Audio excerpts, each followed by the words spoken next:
Once again, revenge is not justice, okay? This is something that I need to be very clear about. But outside of that, this is so perfectly designed for the media cycle to immediately laser in on this. It moves the conversation away from what happened a day prior to this.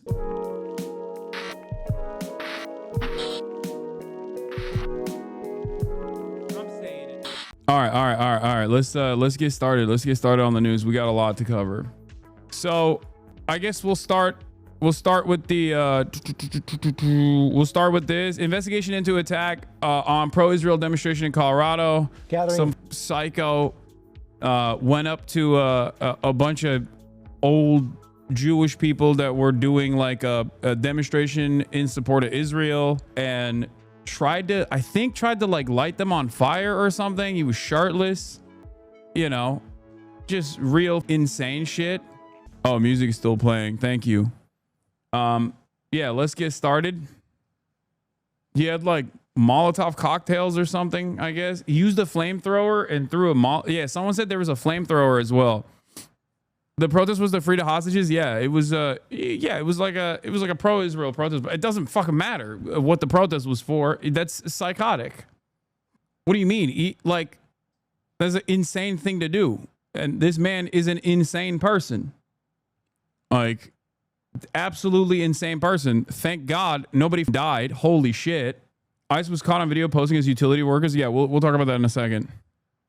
But let's continue. Community members in Boulder, Colorado. They were calling for the release of the hostages held by Hamas. 8 people hospitalized after witnesses say the attacker used a makeshift flamethrower. Yeah, it's like, it does matter. You don't think a pro-Israel protest is psychotic in and of itself? Yes, it is. But you know what you can't do? Throw Molotov cocktails at it. What are you, stupid? Are you out of your mind? Are you insane? Like, come on, dude. Jesus Christ. Yeah, what do you think this is, Grand Theft Auto? What are you, insane? Are you out of your mind? Are you a federal agent? Shut the fuck up. And threw an incendiary device. The man was taken into custody at the scene. Mola Lengi is in Boulder with the latest. Good morning, Mola. Well, good morning, George. The FBI Motherfuckers could do anything as long as they slap a free Palestine at the end of it. There's like dumb that will go, oh, that was actually base. Like, you're a moron, okay? Calm down. Investigating this as a potential targeted act of terrorism. Witnesses here describing just a horrifying scene here at this outdoor pedestrian mall in Boulder. People being set on fire. Officers rushing to the scene in Boulder, Colorado around 1:30 Sunday afternoon after receiving calls. Yeah, he did. Great job for this guy. Almost lit a dude who I guess survived the Holocaust on fire. What are we doing? What the fuck are you talking about? Are you insane? Like 87-year-old Jewish dude who like, or Jewish woman who survived the Holocaust getting lit on fire. Not exactly great, you know? Are you insane? Yeah, this is like, there are a lot of instances of direct action that is valid, valuable, reasonable, okay? This is not even in the range of appropriate behavior. Get the out of here. No one is actually even supporting it. Someone just like tried to say some dumb shit and I immediately clamped on it. Of people being set on fire. There's multiple mixed reports about if people are on fire now. We're getting lots of 911 calls. Police responding to a suspect armed with what officials say was a makeshift flamethrower who allegedly threw an incendiary device into the crowd. Witnesses say he yelled "Free Palestine" during the attack. I've never seen anything like this before in my entire life. It was absolutely gruesome. The FBI investigating what they're calling a targeted attack on a group of peaceful demonstrators who were raising awareness on the remaining Israeli hostages in Gaza. It is clear that this is a targeted act of violence, and the FBI is investigating this. Why do you think they're doing this? Is it because people feel increasingly desperate? Because nothing they do changes the government's course? I think that's part of it, but like, we're in America, man. We're in the United States of America. What do you think? People are insane here, okay? America is a uniquely violent country. And I think a lot of people just kind of forget how, again, uniquely violent of a nation this is, okay? Wait, hold on. Like, there is a reason why the Palestinian movement, like, or Hamas, for example, has never had an instance of violence outside of the territory of historic Palestine. I talked about this when the embassy shooting happened, because they are laser focused on a singular goal. They are laser focused on a singular goal of ensuring that the occupation ends. Okay? And in the process, do they personally engage in heinous acts of violence? Yeah, of course. They have. It's ridiculous that that this kind of action is in any way, shape, or form associated with like the reasonable approach, like what the student movement has done. It's on the exact opposite end of the spectrum in terms of like productivity. It's not even like, this is just this is just like, this is violence for the sake of violence and nothing more. It's senseless violence. That's it. Like, you're not, it is utterly directionless. Going to a pro-Israel rally or going to a like free the hostages rally and dropping Molotov cocktails on like 87-year-olds is psychotic, dude. Completely psychotic, completely unacceptable. Not only is it inhumane and insane, it's also entirely counterproductive. That's it. As an act of terrorism. Like, revenge is not justice, okay? Also, revenge against other random people is extra not justice. It is completely injustice. It is unjust. 8 people between the ages I don't even think this dude is like an anarchist or anything like that. He was like a 40, 50-year-old guy, dude. I think he's a person who is unimaginably frustrated and like lost his mind. I mean, you're talking about a dude who took a shirt off to like try to, use Molotov cocktails on a bunch of old people, The 52 and 88 injured. 2 airlifted to burn units. 1 in critical condition. A source brief tells ABC News one of the victims. Yeah, from what I understand, he's an Egyptian national who overstayed his visa. Yes. And now they're going to clamp down extra hard. Not only are they going to clamp down on, people like me. Apparently, Jonathan Greenblatt is trying to say that like I'm responsible for this again, which is so insane, dude. It's so psychotic. Like, the f are you doing, man? Again, yeah. Anytime any sort of like violence takes place against like a pro-Israeli rally or anyone out there, he just goes, "Oh, it's Hasan Piker's fault." Dude, what are you saying? What the kind of psychotic nonsense is this? My number one op is apparently a female Holocaust survivor. This video shows the suspect, according to an official briefed on the situation, holding what appears to be Molotov cocktails in front of a patch of burning grass, screaming at the crowd before being taken down by police. He had 3 Molotov cocktails. One of them he threw inside of a group. At the group, and one lady lit on fire from head to toe. There was a jug filled with the same stuff. I thought it was alcohol at first, but it smelled like gasoline. He was also taking this garden sprayer, basically, and spraying. Every time a Palestinian is killed in the USA by some freak, do we now get to blame Greenblatt personally? Of course not. Like, of course not. Of course not. He has literally gone on television and been like, "Oh, if you're wearing a keffiyeh, it's basically a swastika," right? He says that without any just cause whatsoever. And yet, when people who are wearing keffiyehs get shot and paralyzed, like the shooter in Vermont that shot those 3 college students, obviously that's not Greenblatt's fault. You know what I mean? No one would ever say that, because there's an overwhelming amount of, like, these things are not directional, okay? These things do not happen because of a singular person. Very rarely do these things happen because a person goes, "Oh, I got radicalized by this person and that's why I did it." Okay? It's a combination of systemic factors. Our social fabric is ripped apart at this point. Americans are insanely violent and insanely desensitized to violence. Part of that is because of all of the violence that we have subjected others to overseas, coming back around. All of the violence that American foreign policy creates for innocent individuals. No, I haven't watched Mountainhead, okay? Shut up about Mountainhead. America's basically like a PvP on Grand Theft Auto lobby But no, when someone who is pro-Palestine is subjected to violence, I don't think it's Jonathan Greenblatt's fault either, even though he does directly say things that would invoke a violent response that would urge people to take violent actions. It's also the same reason why I don't blame like Ethan Klein for, being detained by Customs and Border Patrol. You know what I mean? It's ridiculous. I'm losing my mind right now. Oh my God. The AC is not shutting off. I'm so pissed.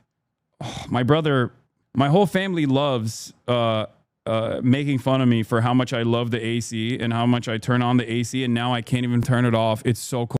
People with this gasoline and fire and flames. Authorities identifying 45-year-old Mohammed Sabri Solomon as the suspect apprehended on scene. This has every single sign of being a hate crime. The perpetrator was waiting for people who were engaging in peaceful activity. It was a group of Jews from Boulder who were making a stand for freeing hostages who've been in prison since October 7th. Overnight, the FBI descending on the suspect's alleged... I muted, yes, because I was talking to my brother. I was yelling at him. He was making fun of me for not being able to turn the AC off. Holy shit, that was so cold. The American state has endorsed insane violence overseas, and this emboldens violent and antisocial individuals within America. Violence abroad has altered the social contract in the most destructive way possible. Yes. Dude, I'm not going to do that right now. I'm not going to talk to someone from the flotilla right now, okay? Chatter. What is this? Court proceedings in 20 minutes? Yeah, we'll get to that when it happens. Hold on, let's finish Residents in the Colorado Springs area, about an hour and a half from Boulder. The group, Run for Their Lives, meets weekly, ending their walk at this courthouse. Omar Shahar, who was leading the group, says he saw the man waiting for them before they were attacked. You see fire under the legs of your friends in your community. You want to help them. And then this is when we all retreated and realized that he doesn't care. He's there to harm as much as possible. Well, we're learning that the suspect was in the United States illegally, according to an official at the Department of Homeland Security. The Boulder County Jail database says the suspect is being held on a $10 million bond, in addition to a list of charges this morning, including attempted murder as well as murder. Now, we should note, according to police at least, that there have been no fatalities reported in this attack, but we are expecting more detailed, more formal information on these charges. FBI says targeted terror attack on Colorado event for Israeli hostages. Yeah. Also, one other aspect of these kinds of like vigilante and I don't even want to call this like vigilante justice, because there is not, like, it's just a literally random unstable person behaving in an incredibly violent way. You know what I mean? It's like attempted mass murder, basically. Okay. It's like beyond vigilantism. Once again, revenge is not justice, okay? This is something that I need to be very clear about. But outside of that, this is so perfectly designed for, one, the media cycle to immediately laser in on this. The dude himself is both Egyptian, I think he's Muslim, and an undocumented migrant. It is so perfect for the Trump administration to basically kill as many pro-Palestine people as possible by sending them over to see God and forgetting about them. You know what I mean? It's just, it moves the conversation away from what happened a day prior to this, okay? Or the same day, in the same, bro, you are unhinged. Surprise, surprise. Yeah, it's terrorism. Bro, you are unhinged. Dude, you are stupid. You are not listening to the words that are coming out of my mouth. You are just in here to be like, Hasan thinks this is based. There's never been a moment where I've said this is based, okay? But you're not even listening, because if you were, you would understand that, no, of course this is a completely unacceptable, insane act of violence, you dumbass. Shut the up. God damn. What's wrong with these people, bro? I swear to God, everything. You're so deeply unserious that you look at a situation where a dude almost lit a bunch of like old Jewish people on fire. Okay, luckily nobody died. And this first thing is, let me go farm some clips off of my favorite, like off of my least favorite content creator at the behest of my favorite content creator. Like, what's wrong with you? Be normal, dude. is so crazy. Is so crazy that, like, for so many people, their understanding of politics is just basically drama between, like, friction between their favorite and least favorite content creators. Like, there are literally tens of thousands of people online that just unironically view all of this, like, everything that pertains to, like, American foreign policy, American domestic policy off of, like, does Hasan like this? Yes. If he likes it, I hate it. Does Hasan hate this? If he hates this, I like it. It is so insane. How can you be this rudderless? Make up your own mind for once, dude. It's crazy. It blows my mind how brain broken so many people are. This is not team sports, man. Identify the issue at hand, please. What is this? You have the exact same understanding of politics, but replace content creators with country governments. First of all, this is an incredibly reductive attitude. This is an incredibly reductive attitude, but even then, the assessment is instantly different. You understand that, right? Because content creators are just content creators, okay? Especially ones that don't really know anything that they're talking about, are additionally stupid to get your notes from. Having said that, once again, positioning yourself as, like, anti-government unconditionally would probably still be a step up, which is, again, not something that I do. If you think that I'm just blindly anti-Israel, you're delusional. They bait you for clips to get you mad so they can say Hasan crashes out of his chat and you fall for it every time. Why entertain these bad faith dipshits? Yeah, I know, you're right. The FBI is calling it an act of terror. In Boulder, Colorado, at least 8 people injured in an attack on a peaceful gathering in support of the Israeli hostages being held in Gaza. The images emerging are disturbing. Smoke seen rising at the scene. And this comes after the FBI says a man used makeshift flamethrower and threw an incendiary device into the crowd. Witnesses described a horrifying scene. From my point of view, all of a sudden I felt the heat, like it was a Molotov cocktail equivalent, a gas bomb in a glass jar thrown. I saw it, a big flame as high as a tree, and all I saw was someone on fire. The suspect is under arrest. Law enforcement have identified him as 45-year-old Mohammed Solomon.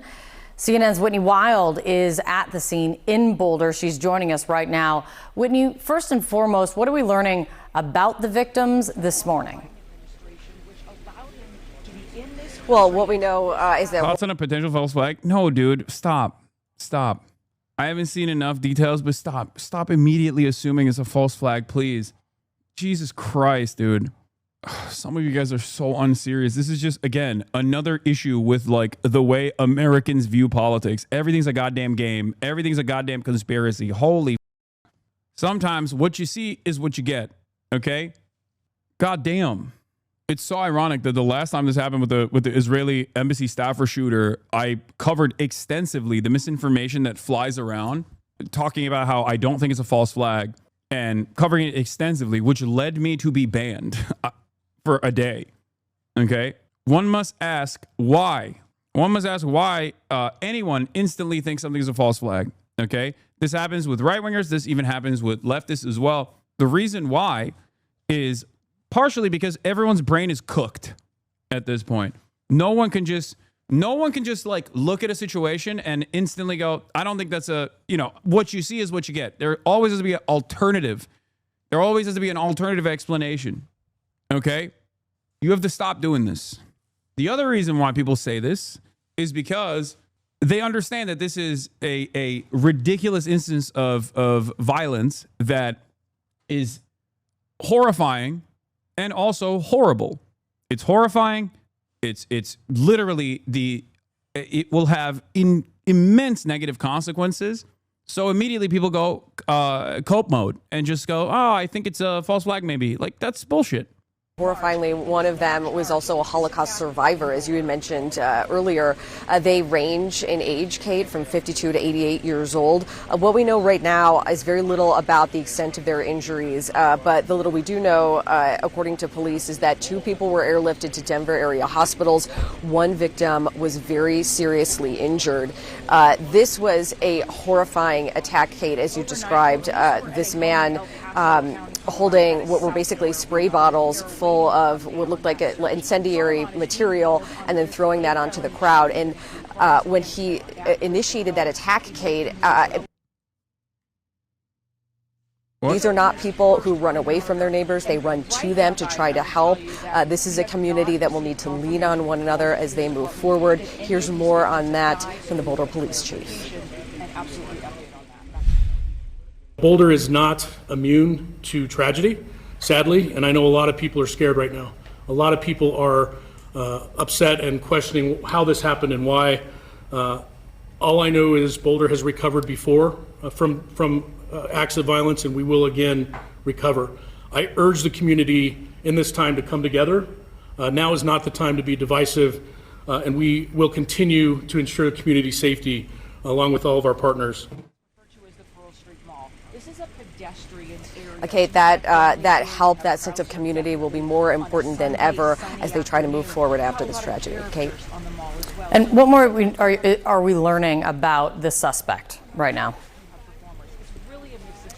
Well, some of these details are coming to light. Our law enforcement sources are telling CNN's John Miller that he had applied for asylum in the United States in 2005. The White House Deputy Chief of Staff Stephen Miller tweeted that he was here illegally, saying that he had overstayed a tourist visa. We've reached out to ICE to try to find out more information on that, Kate. At the moment, he is in custody in Boulder. He was booked just before midnight last night. He's booked on multiple charges, including 1 count of explosive incendiary devices used during a felony.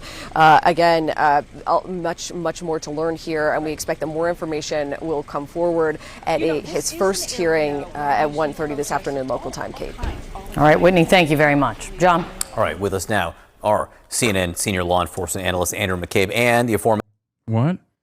I think this was a guy that was on board with it until he realized the consequences of it. Then his acceptance of state violence allowed him to justify his retribution. Why do you report tweets as truthful? Are you talking to CNN? Oh.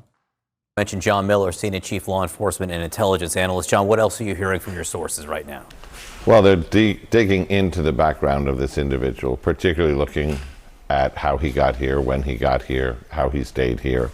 But what you gather from careful viewing of the videos taken by people at the scene is, and this is going to be a large factor about charging decisions and motive, is he's yelling, "Free Palestine," according to police, but our review of the tape is also, he says twice, he yells, "We have to end Zionists." So that goes directly to motive. The chief called it targeted attack of hate. The FBI director called it an act of terrorism. And the fact that we see him at the scene, remaining on the scene, he didn't attempt to flee. Nobody seems to be holding him back. Now, bear in mind, he's holding 2 different bottles of liquid with red rags coming out of them that could be other incendiary devices, but he remained on the scene. He did not resist when police took him down and handcuffed him. Very much like what we saw at the Jewish Museum in Washington just several days ago in an attack involving a gunman, whereas we're seeing what appears to be people answering the call from multiple platforms from foreign terrorist organizations, calling on people to act alone on U.S. soil against public events with rudimentary tools. And we're seeing them remain on the scene apparently to underscore that message and that motive. So, Andrew McCabe, how do you go about an investigation like this? What are the key parts of it? And to that point that John Miller was just bringing up, these people being urged by organizations around the world to act on U.S. soil, how do you fight that? Yeah, John. So what the investigators are doing right now is very similar work to the things we discussed in the aftermath of the shooting here in D.C. at the Jewish Museum. They, as we know, executed a search warrant at this person's residence last night, and that's an effort to collect all of the devices. Dude, post 9/11, we're back. post 9/11, war on terror meta, Islamophobia, oof, it is going to be so back. We need more surveillance. We got Palantir already clocking every single piece of information about every single American. The surveillance state is about to go extra nutty. Now, obviously, we already have the Patriot Act. We already had the great expansion of the surveillance apparatus justified by 9/11. It is going to be, oof. Like, I don't think that if there are members within mainstream media that look at the situation and think to themselves like what the repercussions might look like, they are not pushing for that at all. Like, they are not pushing for restraint. A similar thing happened already when this kind of random acts of violence was not taking place. As a matter of fact, hate crimes were taking place against people who were pro-Palestinian under the Biden administration, and they still actively kept repeating over and over again that peaceful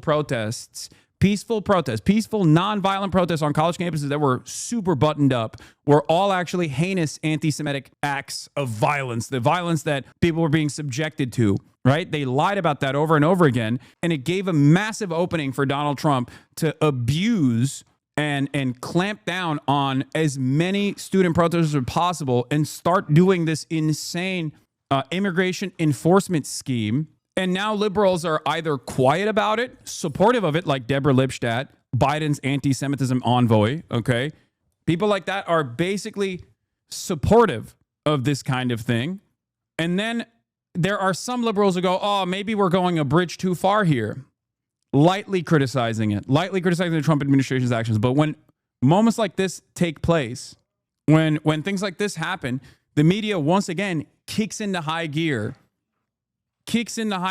and loses their mind on this. Like, oh, well, we have to be like, when you got liberal outlets turning around and basically saying like, we got to be more careful about who we let into the country. It's like, it's over. It's over. You are completely captive to the fascist administrative apparatus. You are doing their bidding. You are not thinking about liberalism, defending free speech, defending anything. You are allowing the Trump administration and the wave of hate that will come after this to take place. This is terrifying. Acts of violence such as this one are completely unacceptable. Okay?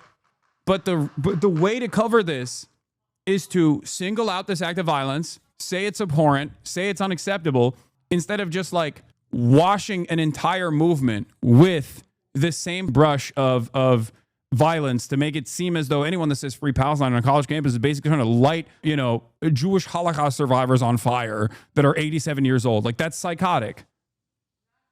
Meanwhile, while this is happening, simultaneously, Marco Rubio is talking about individuals who criticize Israel will be denied entry visas into the United States. We'll stand with the Jewish people. We have implemented a vigorous new...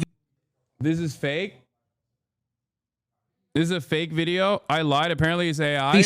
No, I don't care about this video, but this is, first of all, this video, except the processing of people who criticize Israel is real. That part is not fake.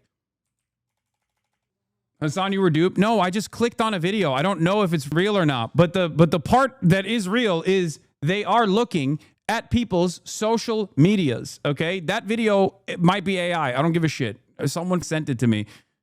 But the part that is real screening against criticisms of Israel is real. And it's been around for a minute. The AI video. This is real. They've been saying this. They have been. Part of this is the fact that they stopped the appointments and are now extending. They are extending the process of vetting to social media, where they are going to look through people's social media profiles before giving them access, giving them visa access into the country. And they are looking for any kind of criticisms of Israel on your social media activity. It is insane. This is directly a violation of the First Amendment. This is not fake. It's real. This part is real. I've covered it on this broadcast.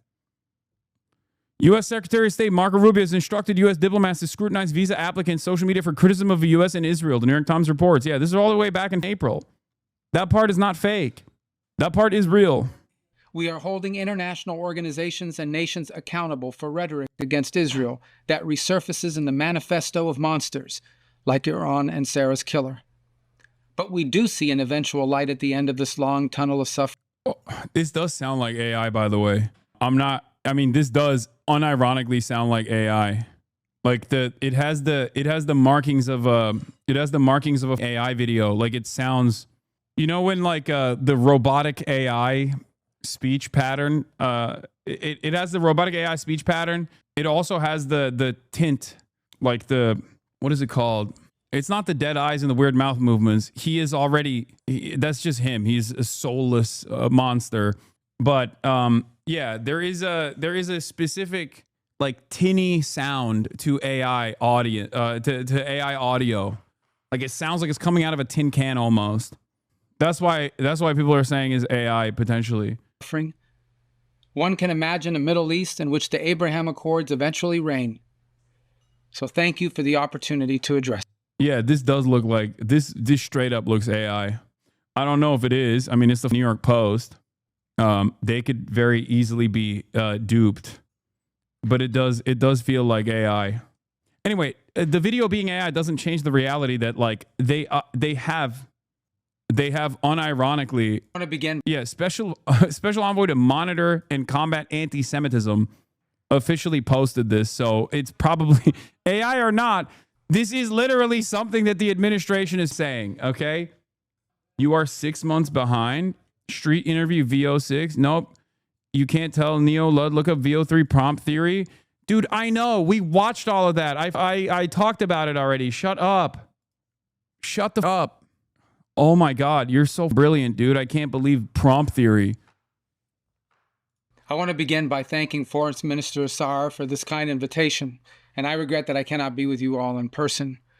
He literally, dude, this, oh my God, this unironically sounds like AI. It's crazy. Again, this is the official account of the federal government. This is from the official account of the Office of the Special Envoy to Monitor and Combat Anti-Semitism in the United States. This is a part of the Department of State.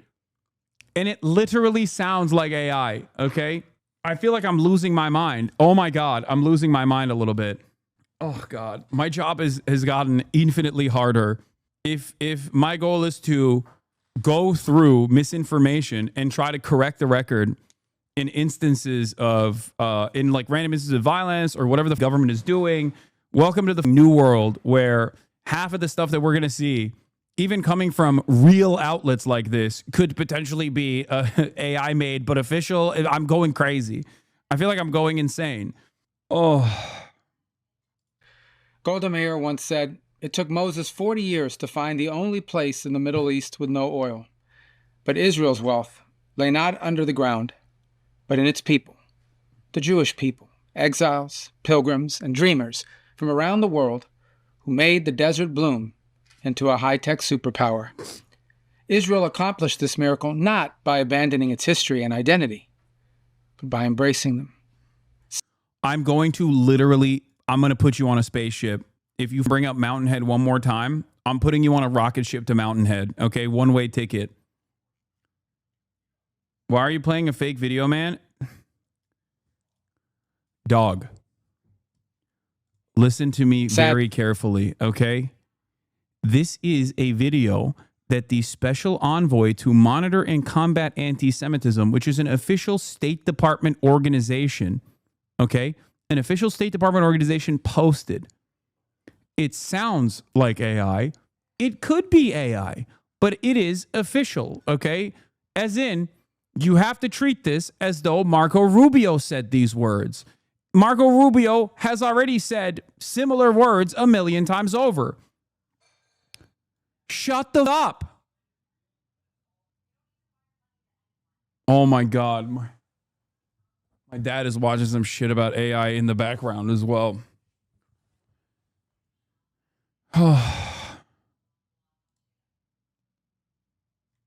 What about this video seems fake? It's the tinny audio and the robotic sounds and the robotic movement that has like an AI It's similar to how you hear like AI speech.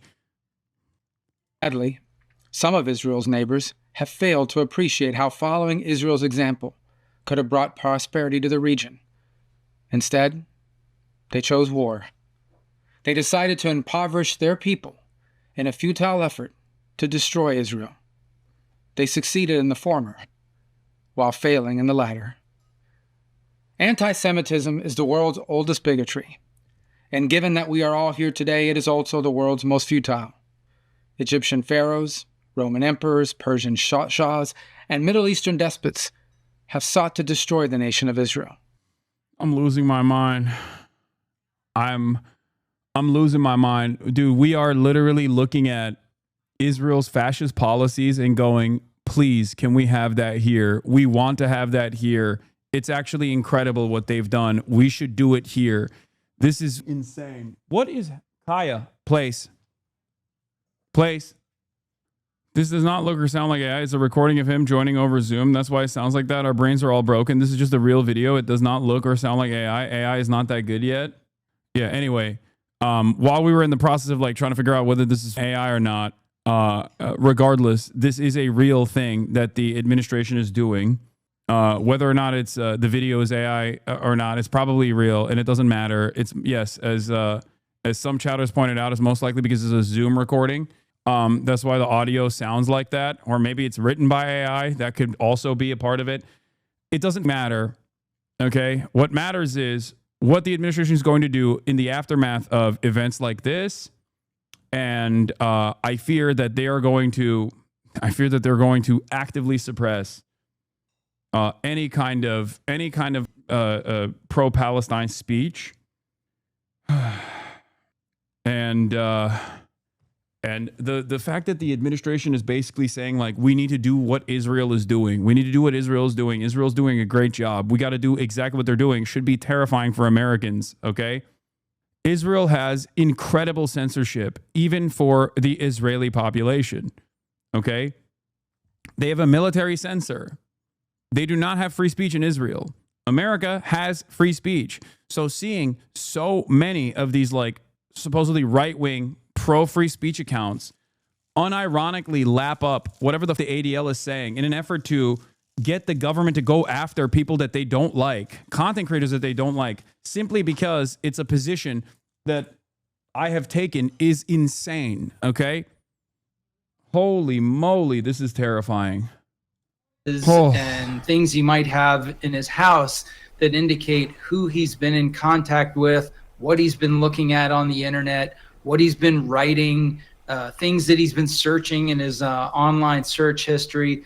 It uncovers both his motive and it gives investigators a view into his network of contacts, because what they're looking for right now is exactly what you just suggested, to see if anyone helped him plan this event, helped him train for it, helped him acquire the materials that he needed to pull it off, or was he simply inspired by events he saw and was, harboring grievances about things that he saw online and that were happening overseas in Gaza and other places. This is going to help investigators understand whether or not he had co-conspirators who might also have culpability in this attack, or if he simply acted alone, lone offender, driven by grievance and, kind of went down this path towards extremism by himself. So a lot of very important questions for them to uncover in the next few days and hours, really. And we know that they're well on their way to doing that with that search warrant. And John, we use the term lone actor. In your experience, and you both have, unfortunately, a lot of experience, fortunately for us, because we get to lean on your expertise, unfortunately, because these things have happened before. I bet the CIA is radicalizing and pushing these guys online. I don't think they need the CIA to get radicalized online. We have no support network for the average person, okay? And an unlimited amount of access to weapons, an incredible predisposition towards doing violent things in general. America's a powder keg. I say this all the time. There's also a backdrop of a live streamed child Holocaust that's taking place on top of everything else. That's it. When we talk about someone acting alone, how alone? I mean, completely alone, no contact with anyone else, or how often do you start to see some tentacle spreading? Anything is in the range of possibility, including that a handler from a foreign terrorist organization or someone else directed him, told him what to do and how to do it. But what we're seeing pretty consistently is the opposite of that, which is people are going online, they are taking in the propaganda, they are considering the calls to violence, and they are going to public events, the Jewish Museum attack. They are picking specific targets. There's a person who is believed to be mentally unstable with a history of drug addiction who jumped over the fence with Molotov cocktails, set the Pennsylvania governor's house on fire after Passover dinner. So we're seeing these repeated incidents of individuals who are working with low-cost firearms, edged weapons, Molotov cocktails, low-tech, not putting together a complicated IED, high impact in that these rudimentary attacks garner a lot of attention. And the targets, Andy, I mean... Yeah, look. The U.S. ambassador to Israel would like to state for the record that journalists correctly reporting on well-documented Israeli massacres in Gaza are causing terrorist attacks. Reckless and irresponsible reporting by major U.S. news outlets are contributing to the anti-Semitic climate that has resulted in the murder of 2 young people at an Israeli embassy event in Washington last month and the attempted murder and terror attack on a group of pro-Israel demonstrators in Colorado Sunday.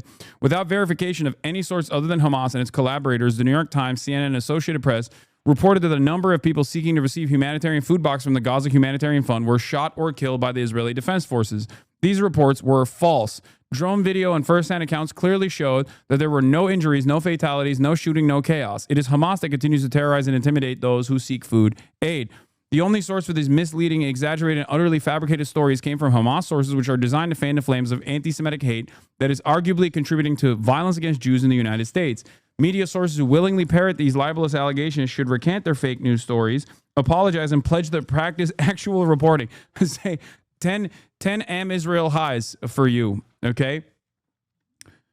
Here is Yona Lieberman from If Not Now that presents a great point. The news cycle underway will include countless people talking about how the attack in Boulder came only 10 days after the attack in D.C. In that time, Israel's killed 700 plus people in Gaza. The horrors in Gaza do not justify violence here, but that fact should be known.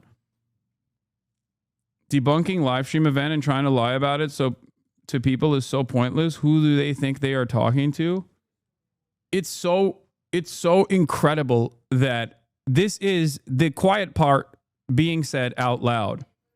There is a reason why Israeli envoys, ambassadors to Israel, and numerous Israeli politicians in the aftermath of violence like this will quickly turn around and say, you know who bears the responsibility here?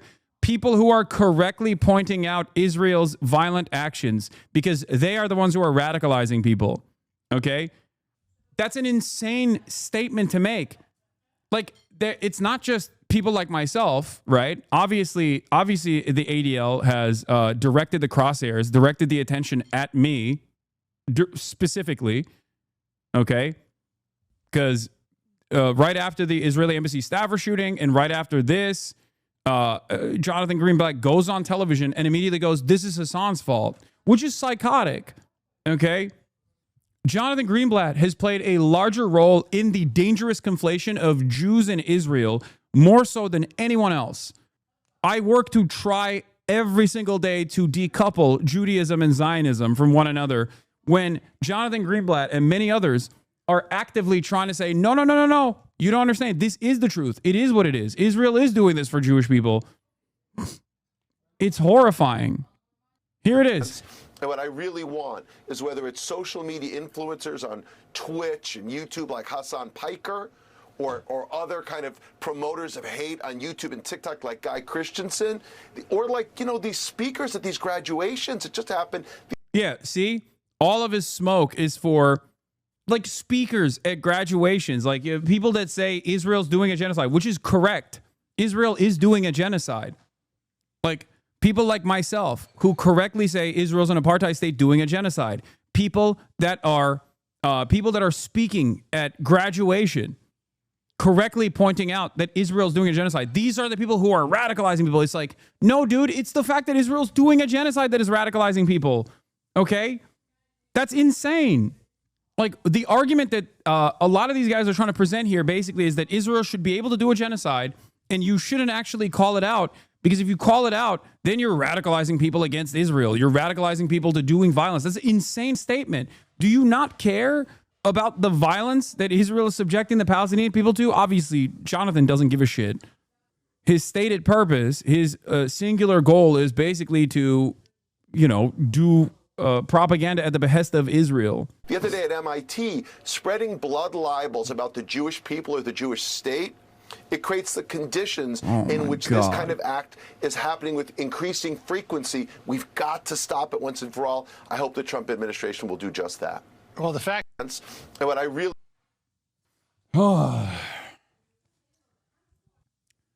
Yes, for the record, yes.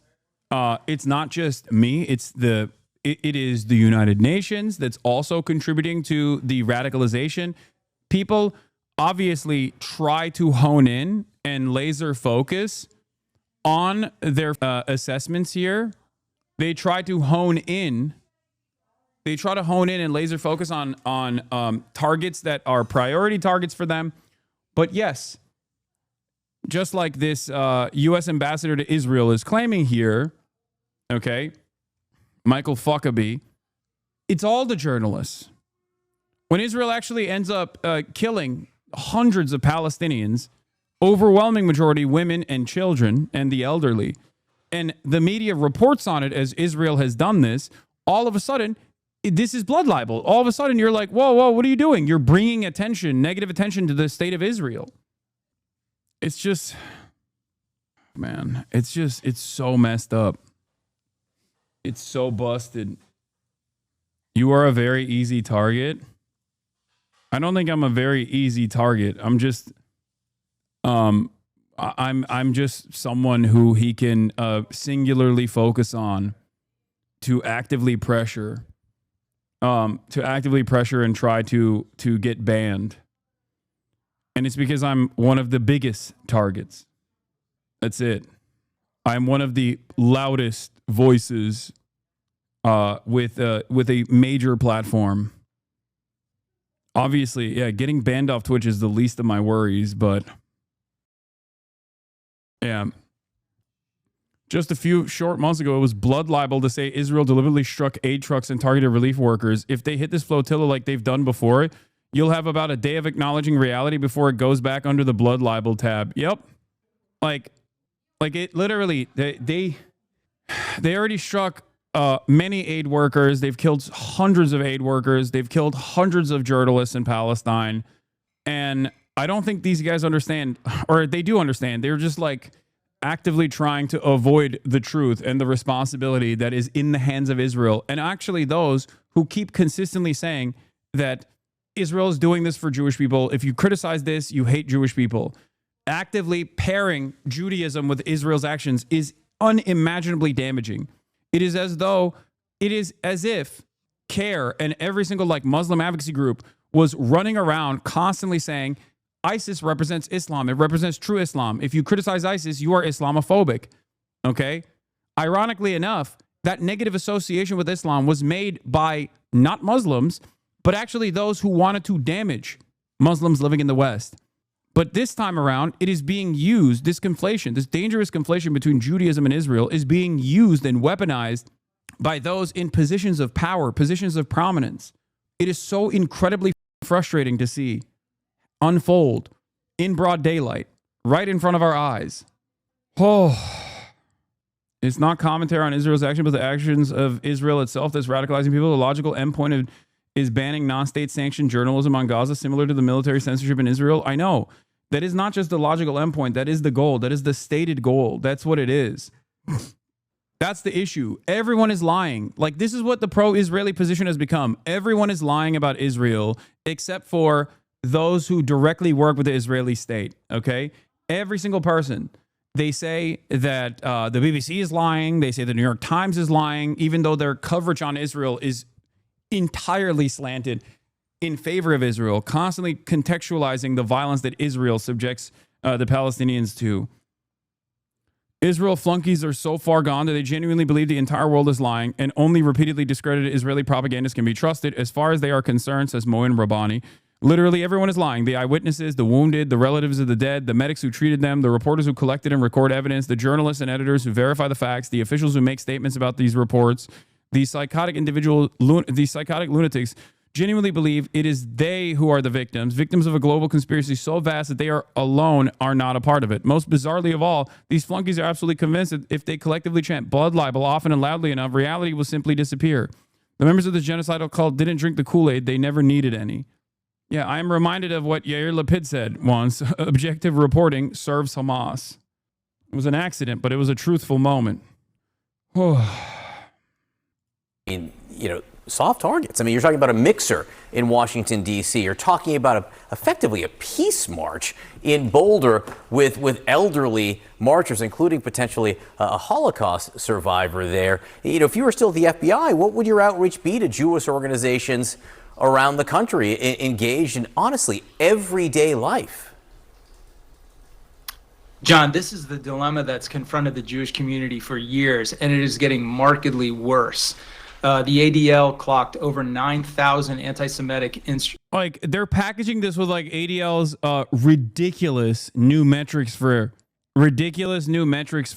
anti-Semitic incidents, which by ADL's own admission is literally instances of real anti-Semitism, and then also instances of people saying free Palestine. Okay, from the river to the sea, Palestine should be free. Like, that is considered an anti-Semitic incident. It's ridiculous.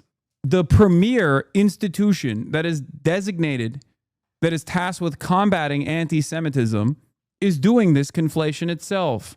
Americans ultimately are selfish people, okay? They're ultimately selfish people. If they see the ADL's actions as taking away their rights while simultaneously packaged as like protecting Israel's feelings and also claiming that this is being done for Jewish people, they will negatively polarize against not only Israel, but also Jewish people.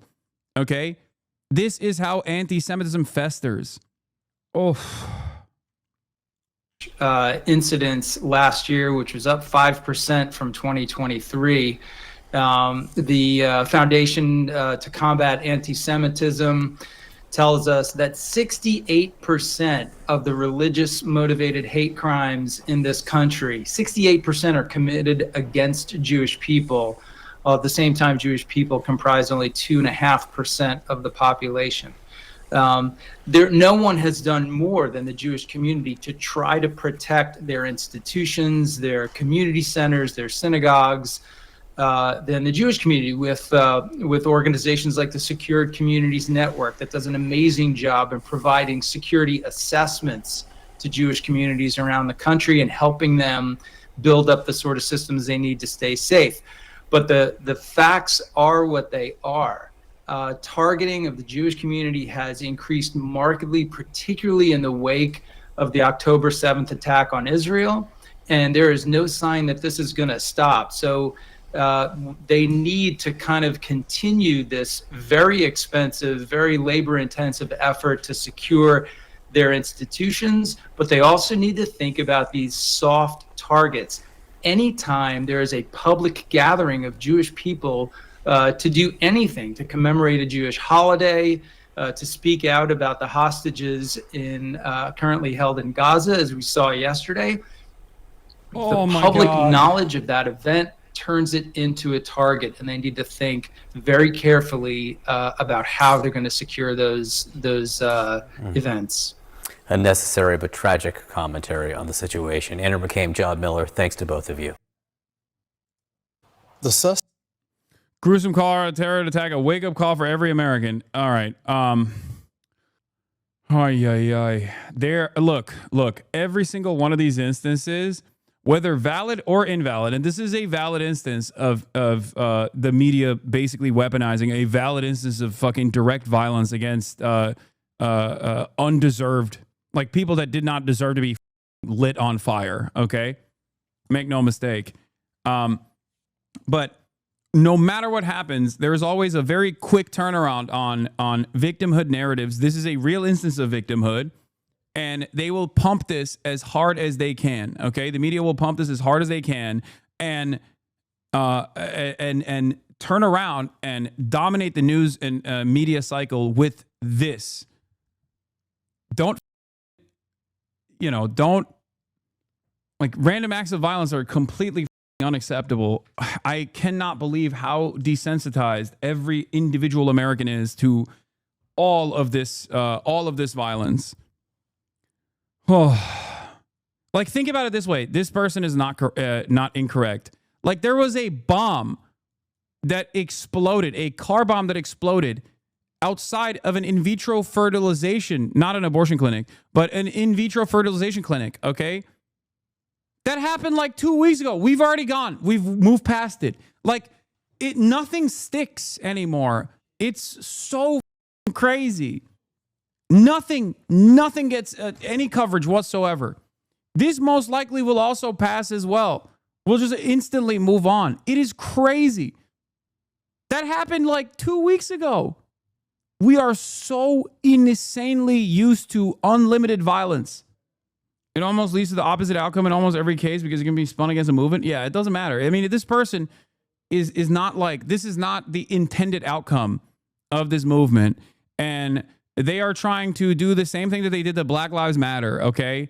Being like, oh, this person was violent against cops, like, or he said something about like, pigs or whatever. This is an incredible amount of violent sentiment coming from the Black Lives Matter movement. Like, we have to actively stop this.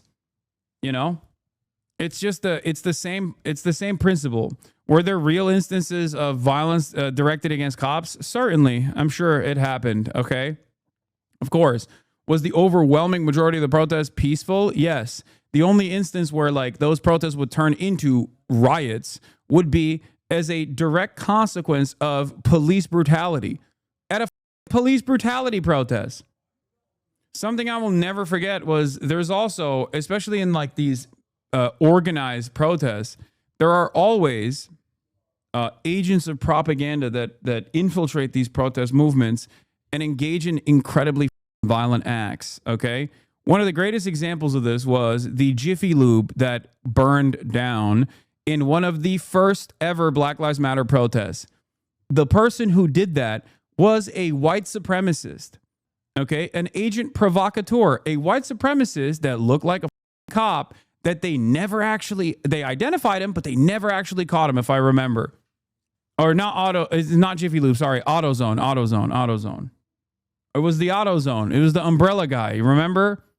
At the time I covered it and I said, this looks very suspicious. This looks like a person who is there as an agent provocateur, explaining what agent provocateurs are.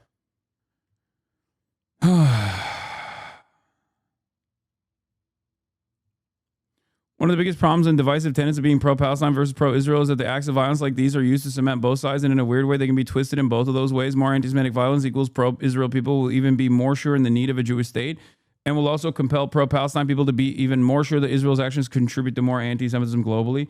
Yeah, I mean, I've talked about this extensively as well. Obviously, like Israeli officials don't care about anti-Semitism. They actually like when anti-Semitism happens in the West.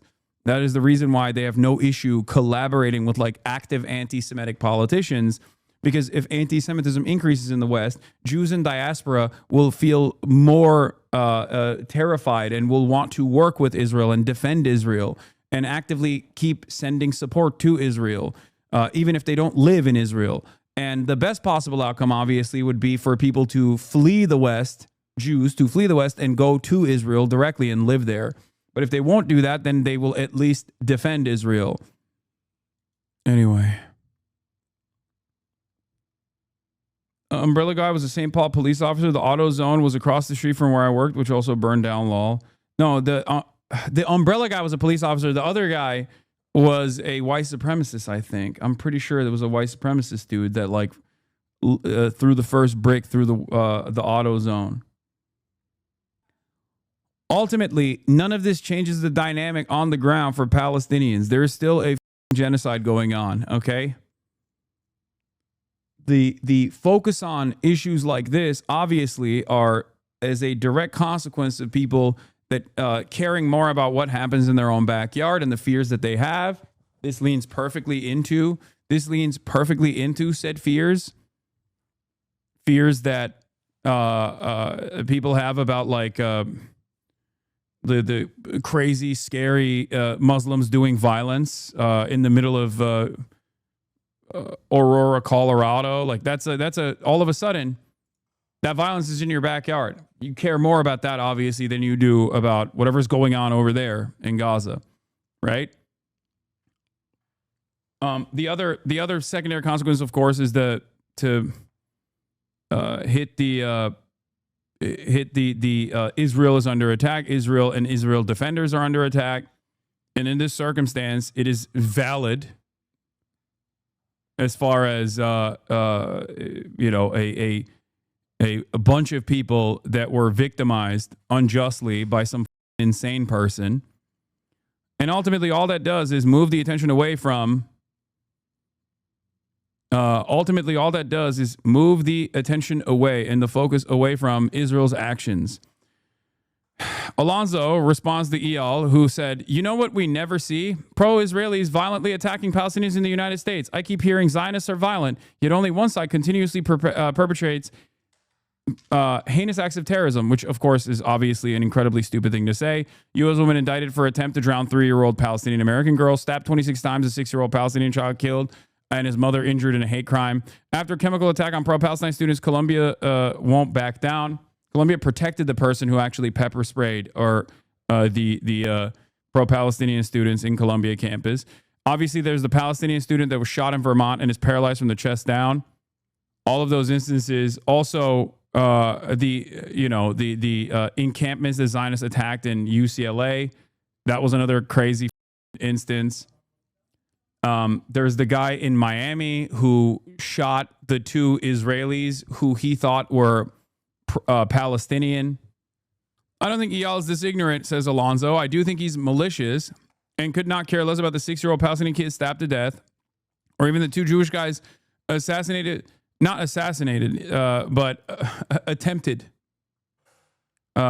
attempted assassination of 2 Israeli Jews because the other American Florida Jewish guy thought that they were Palestinian. Ironically enough, the Israeli Jews also thought the person who was shooting at them was also Palestinian. That story did not even make a blip in the media cycle because it could not be used. And the only reason why there was any coverage whatsoever is because initially they thought it was a hate crime. So they covered it, and then they very quickly found out that both the perpetrator and the victims were Jewish. Another instance that perfectly proves the point that if you are pro-Palestine in any capacity, you are unimportant and you will never be covered is if there is an Israeli Jewish person that goes into a pro-Palestinian protest and gets beaten up, an Israeli Jewish woman with an Israeli passport that goes into a pro-Palestinian protest and gets beaten and bloodied, okay? People are like throwing bricks at her. These pro-Palestinian protesters throwing bricks at her. That dominates discourse. This is a heinous act of violence. Except that did happen. But it wasn't actually an Israeli Jewish woman going to a pro-Palestinian protest. It was an Israeli Jewish woman that was an anti-Zionist that went to Itamar Ben-Gvir's speaking engagement and protested said speaking engagement and was brutalized by Orthodox Jews in America who were Itamar Ben-Gvir fans. That is the reason why you never actually heard about this story at all. This happened in New York City. So even if you are an Israeli passport holding dual citizen who is both Israeli and American, and you go and you protest a fascist speaking engagement on U.S. soil, and the people that are there, the little fascist supporters are there beating the shit out of you, it doesn't actually turn into a story that drives the media discourse. Yeah, they threw a rock at her head. The double standard is glaring. Anyway,